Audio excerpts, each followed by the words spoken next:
Non, c'est par rapport aux victimes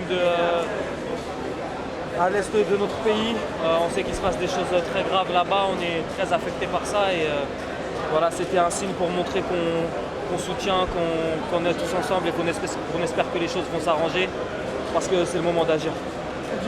On va tout faire pour avoir cette troisième place, pour honorer notre pays et pour tous ceux qui nous soutiennent. On a donné le maximum ce soir et ça n'a pas tourné en notre faveur, mais ça fait partie du sport. On va se remettre la tête à l'endroit, digérer cette défaite et tout faire pour avoir la troisième place. Très belle équipe, vous savez, ça ne va pas être facile. Très belle équipe, nous on a préparé notre match. Après, ça joue dans les petits détails. Côte d'Ivoire il a poussé, les supporters, envie et nous, on savait que ça ne va pas être facile. Mais on croyait en nous, on a poussé encore, mais on a loupé dans les trucs de finition, on a pris beaucoup d'occasions, mais on n'a pas mis. C'est comme ça les foot. Mais c'est comme ça, il y en a des fatigues, il y en a des chaleurs, il y a tout. Nous on a poussé première mi-temps, on est supérieur. C'est normal, Côte d'Ivoire deuxième mi-temps, sont poussés parce qu'avec le public, c'est normal, c'est comme ça les foot.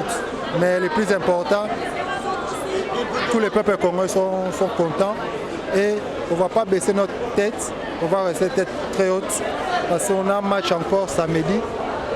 On va rentrer à l'hôtel pour bien reposer parce qu'on a besoin de ramener une médaille au Congo, ça va faire bien à tous les peuples congolais. Le match, j'ai envie de dire, c'est une demi-finale, donc c'est un match âpre, c'est un match qui joue avec les duels, il faut être très concentré, parce que chaque erreur peut coûter cher dans un sens comme dans l'autre. Donc non, ça n'a pas été simple, mais finalement les coéquipiers m'ont bien aidé aujourd'hui et on a pu accrocher cette victoire. Comme on a abordé les derniers matchs, on va continuer à se remettre en question, analyser l'adversaire, et bien entamer le match pour se donner toutes les chances de gagner. C'est une qualification qui fait du bien, déjà qui fait du bien au peuple, qui fait du bien au groupe, parce que la dernière fois qu'on avait joué ici, on avait perdu 4-0 contre la Guinée équatoriale. On n'avait plus rejoué depuis cette défaite ici, et c'était important pour nous de gagner, nous qualifier ici, pour se réconcilier avec nos supporters d'ici, et le stade surtout, et vaincre ce signe indien là qui nous donnait deux défaites sur nos deux derniers matchs qu'on avait joué ici. On a eu une deuxième chance. On est sorti du tombeau. Hein. Et on s'est dit maintenant qu'on a traversé ça et qu'on en est sorti indemne, maintenant qu'on a une deuxième chance, il faut pas déconner. Il faut qu'on joue notre coup à fond.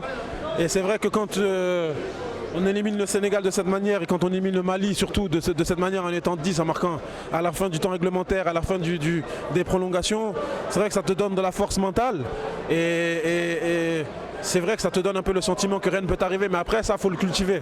Je pense qu'il ne faut pas qu'on se repose sur ça, il ne faut pas qu'on s'arrête de travailler, il faut qu'on reste humble parce que sincèrement on vient de très très loin et puis comme j'ai dit, c'est un signe. Hein, moi personnellement, ils m'avaient battu en poule, après je les avais battus en finale.